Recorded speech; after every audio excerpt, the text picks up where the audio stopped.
What's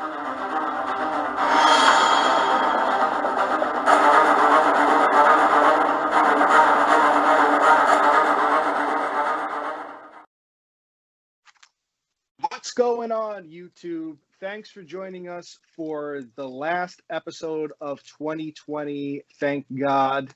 Last episode of 2020 for the Commerce of Comics. Joined with Chris. What's going on, Chris? How are we doing? How was your Christmas? Did you have a Merry Christmas? Did Santa treat you all right this year? Yeah, not bad. Everyone had a good time. A few less people around. Did the family Skype call.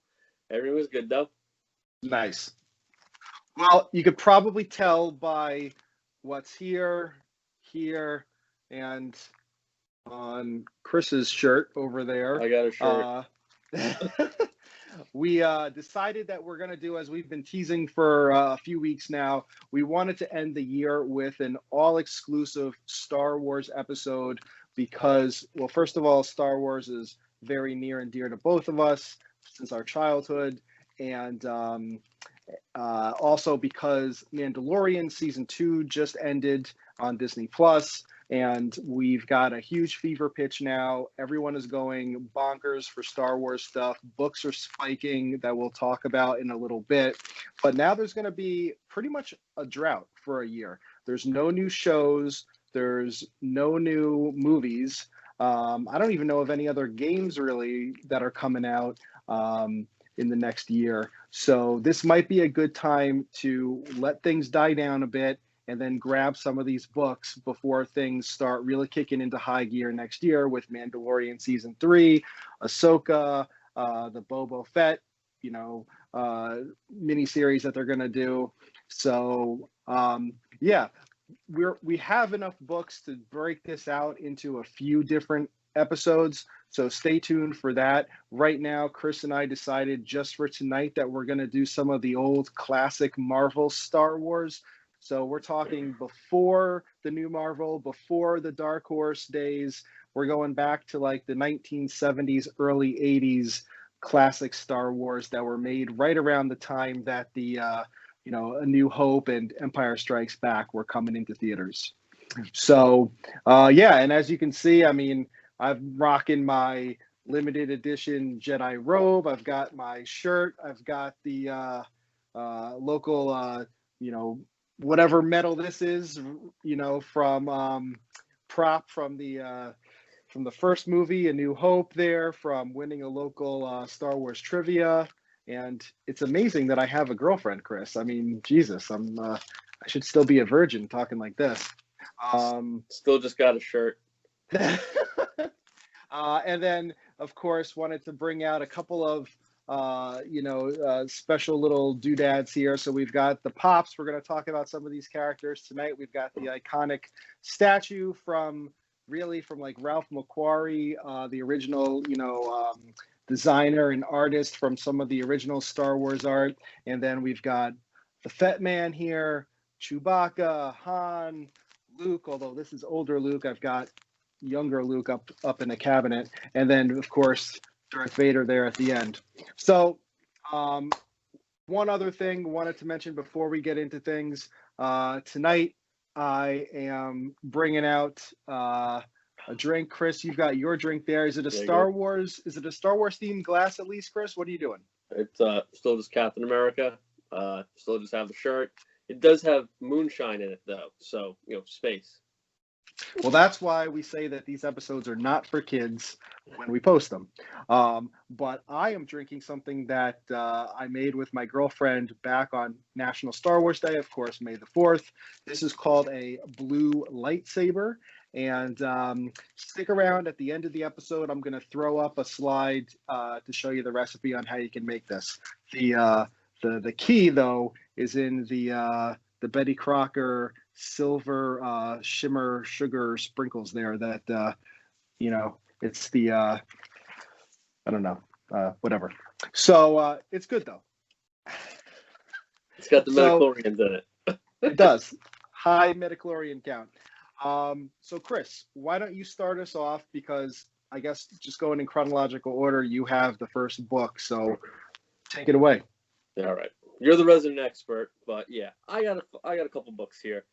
So we'll just start off with number one, and I mean, I guess it's like a competition this year of what books are gonna go crazier, Ninja Turtles or Star Wars. Right now, probably Star Wars is leading the pack a little bit. Maybe sprinkling anything that Donny Cates wrote for good measure. But so Star Wars number one. I mean, for forever this series, the only book that was really sought after to hit like that four-figure mark, for a nice CGC, copy was number one, a 35-cent variant. So this does say 35 cents on it. However, this is a reprint. So I was able to take this to, we got Terrificon a few years back and got Roy Thomas to sign it and Howard Chaykin, the first creators on the Marvel line. So this, I still think like an original number one, a first print outside of the 35-cent variant, even some of these reprints, they're all bringing decent money, but they're affordable. And this is where it started for comics. As much as they might get away from the Skywalkers and things like that, I mean, this is still like the iconic issue. This is the wall book that you see throughout every con, and it's in good shape. I still think it's affordable, and if you're gonna have a Star Wars collection, you might as well start here in some way, shape, or form. All right. So Chris, can I blow up your spot here? Without giving all the details away. So say someone has an original number one and not just a reprint. How would one tell the difference between the original and the reprint? Some of them have like different like color, like different border. We'll show everyone. So you see the diamond here. That's a general giveaway for the reprints, as well as this has a blank UPC. And some of them will have a little reprint marked right up here in the box by Luke. So that's how you can pretty much tell right away if it's a reprint. But like I said, I think even these reprints are bringing $30-$40. So it's not that, you're not striking gold, but if you can find it in decent shape, these books are still out there. They're out in the wild. And for the kids at home, you said a diamond is a dead giveaway for a reprint. Is it a square? Is that right? It's a square for the like an original. All right, fine. We'll move on here to number two, and you can see you have that nice crisp clean. And number two has a 35-cent variant as well, but number two is another good grab because it's this is the first Obi-Wan, Han, and Chewbacca, I believe, which obviously, I mean, this is what we all know and love, and this book is pretty affordable too, and we got the Obi-Wan series coming out. So that's right. I mean, unfortunately, though, it's going to be just a short run, one season, and limited at that. But hey, I'm looking forward to it. I mean, that's what they say, but we'll see what goes on. I mean, if they start. I mean, how many seasons do they have planned out for The Mandalorian? And then they realize they were printing money, and they want to continue to do so. So that's it. Yeah. There'll be a ride and everything else. And no one wasn't everyone upset about Ewan McGregor being Obi-Wan, and now they just can't wait for him to be in this new series. So that's right. That's right. I mean, to be fair, I was a fan of him all along. He definitely grew on me. I wasn't opposed, but I was a little skeptical. But by the third movie, I mean, yeah, he was great. Yeah, so very happy to see him. I mean, and it was just sometimes people just got to get used to the new take on some of these characters. But there's some of the new characters. Hey, they're just not up to snuff. But well, you have your Jar Jar Binks and you have Darth Maul. Who had staying power, even though Jar Jar Binks still pops up here or there. I mean, I'm not going speculating on him, but Darth Maul's pulling in pretty good money now and everything else. That's spiked. Right. So. All right, moving right along. What do you got? I'm going to jump in and do this one and then work my way back to some of the ones similar to you were talking about. So I'm going to do, and I'm hoping this can be seen there. This is Droids number one. So Droids number one is from like 1985, 1986. This is basically it's just the first issue of Droids, and therefore it's a key issue. I think there's one other in the entire run. There's only one other Droids. They did, I think, a second volume more recently, but this is the original run. And yeah, I mean, it's C3PO, it's R2D2. They have their own little side adventures here that are not canon. But yeah, and I was able to pick this up from a local shop for $5. And I think it's, in really good condition, very fine at least. And, it's a good deal. I think it could go for at least double that. So yeah, you're not breaking the bank just to find this somewhere. So go grab it. Anything's possible now. Did they announce with that droid show? Are they actually going to do R2D2 and C3PO, or is it fair game, or what? That's a good question. I don't know. And I just was watching with my nieces and nephews on Christmas Day some of the Lego Star Wars holiday special, and they had all the droids in there. I mean, even the most recent one from Rise of Skywalker that was voiced by J.J. Abrams himself. So they were featured in that, and I don't know. I think they'd be stupid not to throw in some very recognizable faces into the show, but I don't know. Yeah, could be another tie-in for Dr. Afra's assassin bots. I see the book on the wall behind you, and it's just I didn't make any announcement there, but the book's still going nuts, and you got one. I didn't get one yet, and I'm just hoping that it comes down a little bit. But I got lucky. My timing was good.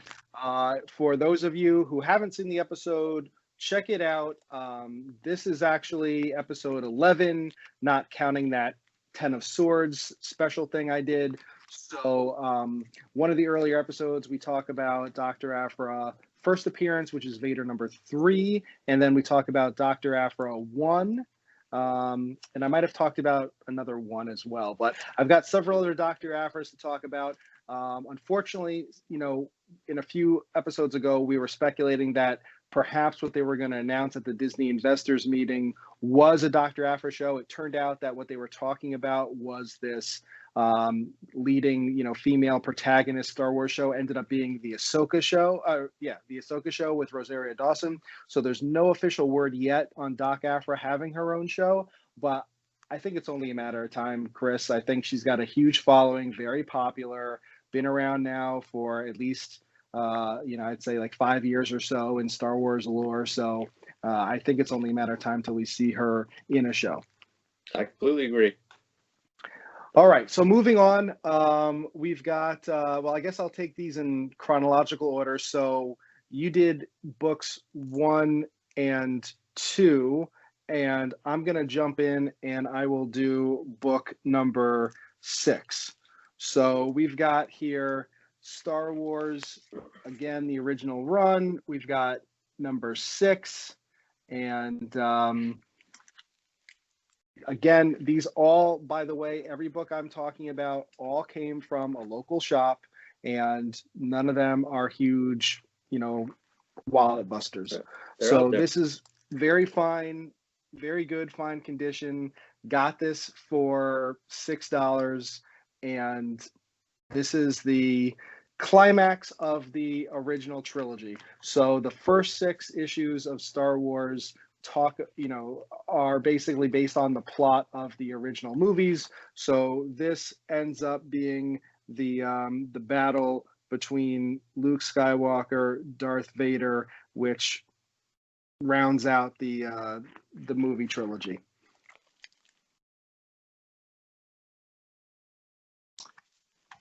Go ahead, Chris. All right. I'm going to back up a little bit, though, chronologically, and just show off. Here we have, I think, a good grab is number 5. First, Wedge Antilles. They announced it's not going to be a show, but a movie, and I think it's going to be a movie just on Disney Plus, but, Rogue Squadron. So, I mean, Wedge Antilles, he's always been a sporting character, but he's been in 5 movies if you include, I think, his voice in Rogue One. So, he's a survivor. He's gonna keep going. I mean, I could see him in whatever they have planned moving forward. And nice early Star Wars book, first appearance. pretty solid cover. You know, it's got the Death Star, Little Millennium Falcon, and I don't know. It's a good pickup. I think I got this years ago, but again, it was like same thing, like around $5-10. So you can find one in good shape. It's just happy to have it in the collection at this point, with the way everything's going. Right. All right. So keep going. You want to take over? Well, I'll jump in. I'll do. You just did. Yeah, my bad. You did 5. I did 6. I'll do 7 next. Now 7. 7 cost a little bit more. And you know what? I'm just realizing. This looks like it's a reprint because of what you were talking about. So here we have a diamond and blank at the bottom. It might be. So either way, this cost me $10, very fine condition. And the reason why number 7 is a key issue is because it's the very first story that was written exclusively for Marvel Comics. So the first 6 cover what was already covered as part of the screenplays, and then 7 is the first breakout issue where Marvel takes the Star Wars universe, into its own realm. So that's why number 7 is a key issue.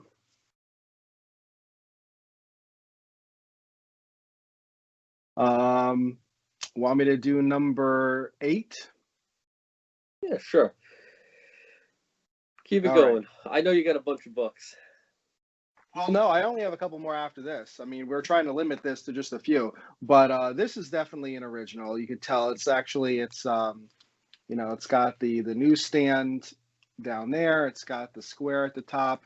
So this book was also $10. This is number 8. This book has been blowing up recently. It's on Key Collector. This is the first appearance of Jackson, I believe, with 2 X's.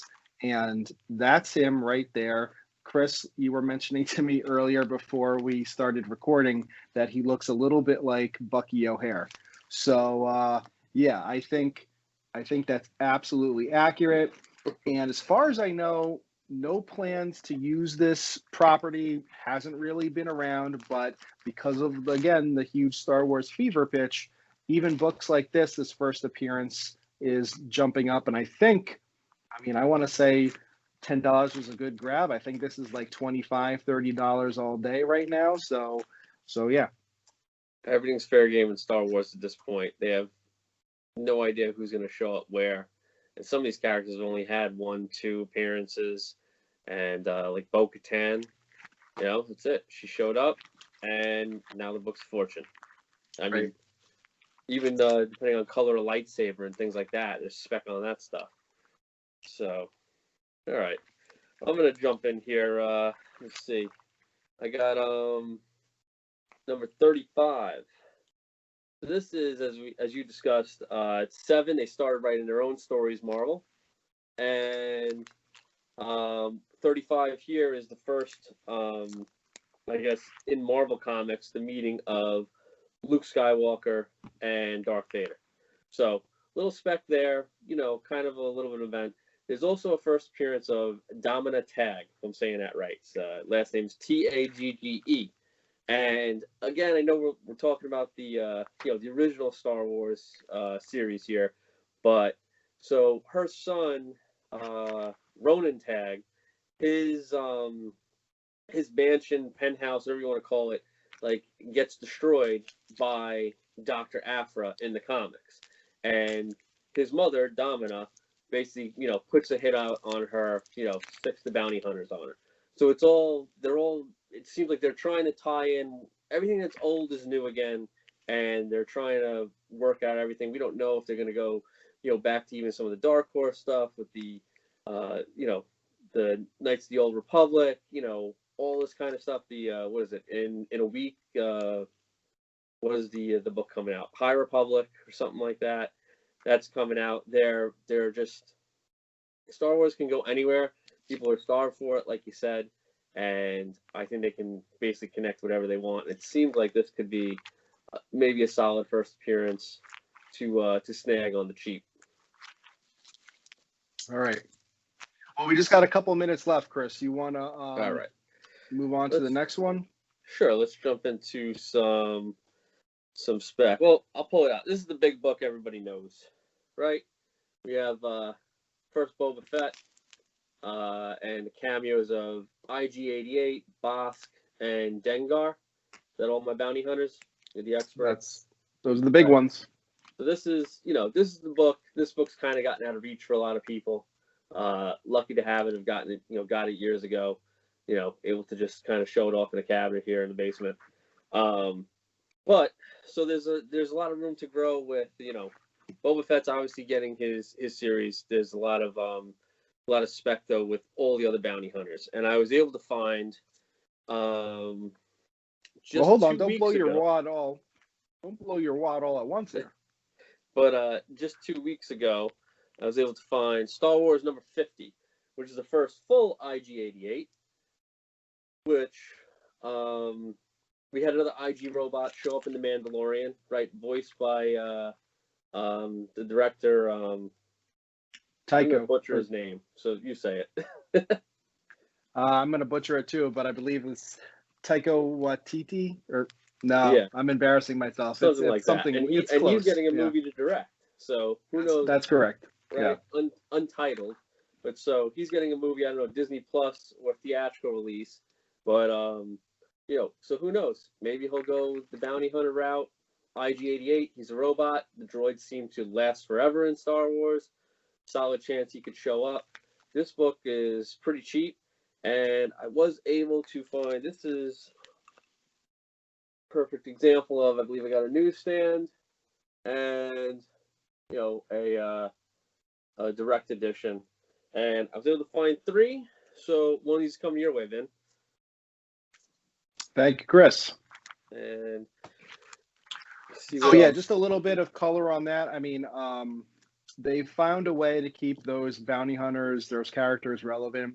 All the way back in like the mid '90s, the Nintendo 64 game. Shadows of the Empire, your Dash Rendar, you're running around, you end up fighting IG-88 as what I thought at the time, a horribly difficult end boss or boss at that level.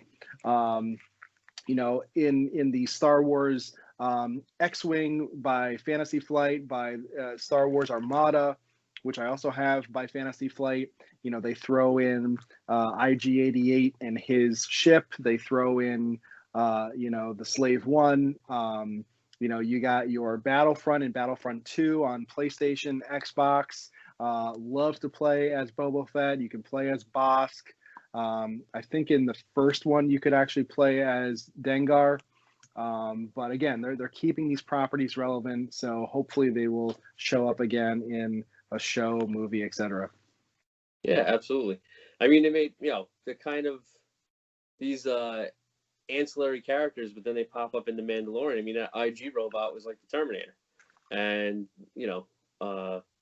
basically being the babysitter and things like that. It was kind of I could see it being like just a cult classic character, and they'd be people would love to see him come back as IG-88, whatever, reprogramming, who knows, but right. definitely could be a money book. And we're going to talk more about other stuff that's from the 90s, from those Dark Horse comics, from the Timothy Zahn books, all that stuff that is now considered just, Star Wars Legends. That's no longer canon, but they're sort of working now to make it canon once again, as we've seen with some of the Disney Plus stuff. So again, like there was like Tales of the Bounty Hunters was a novel that I read in the 90s. There was Tales of Jabba's Palace. There were stories about IG-88, stories about Boba Fett. I think, and I'm hoping that they're going to use some of that material in future Disney Plus, shows and things like that. So, all right. Well, to segue sort of out of that into something that they did use from comic to movie, we've got here Star Wars issue number 9. And this is a key issue because it's the first appearance of the Cloud Riders. Now, they're not featured prominently, but they are in the movie Solo. So it was a way that they've worked in this like 40-year-old characters into something more recent to make them canon. And then last but not least from my side, Chris, because again, I know I'm just trying to watch the clock here. We've got Star Wars issue number 16, and again was able to find this essentially in a dollar bin. I actually think I paid $2 for this. It's a direct edition, number 16, and going to put you on the spot because you're right, I am blanking on it. It's Cade. What's the hunter's name? The bounty hunter. I'm gonna have to look it up. I forgot the name too. Okay. I'm gonna butcher it too. Belert Valance. Valance. So another bounty hunter. I think Yeah. So this guy right there, bounty hunter. I don't think he's appeared much of anywhere else, if anywhere else. But again, based on pure speculation, this book is jumping up. It's like a $20-$25 book. Able to pick it out of essentially a dollar box. Got it for like $2. They're out there. A lot of the Star Wars books, just the comic fans, the comic shops, they seem to have they caught on. They know what the market's doing, but a lot of these people kind of selling collections and things like that. These books have been sitting around for decades, doing basically nothing. As you said, it was kind of like issue number 1. The Boba Fett book was worth a couple bucks, things like that. But they really weren't moving, and so I think they're out there. And then these Dark Horse books were sitting there, not quite as long, but it was a lot of obscure characters, and then just I don't know, in Favreau we trust, and he's going to bring in every character everyone likes and make them canon, despite what Disney wants to do. So yeah. So and it's interesting. I've gone to several stores around me, and some of them are still just sticking to the Overstreet price guide. Some of them are using Key Collector. Some of them aren't even bothering and just kind of winging it and saying, "Oh, this is really not really relevant." So they're giving it to you for $1 or a cover price at best. So yeah, keep hunting, stay diligent. The treasures are out there, but they're definitely hard to find. Absolutely. So I think just to wrap up, we want to say that this is only episode 1 of Star Wars. We've got a bunch of other books to get through. We've got more things to unpack. We want to talk to you about a slew of the different darts that have been in the books that are going to translate well from the comics and video games into the movies and TV shows. We're going to want to talk about the Timothy Zahn stuff, like bringing Grand Admiral Thrawn, whose name was dropped in this last season of Mandalorian, making him canon, and where you could find his first appearance, also Mara Jade, and characters like that. So stay tuned. We're going to roll out at least 1, if not 2 more Star Wars episodes in, say, the next 3, 4, 5 months. Try to spread them out a little bit and give you something to chew on while you've got a year hiatus for Star Wars media. So I guess with that being said, may the Force be with you, and Happy New Year. We'll see you again in January 2021. And until next time, stay safe, stay nerdy.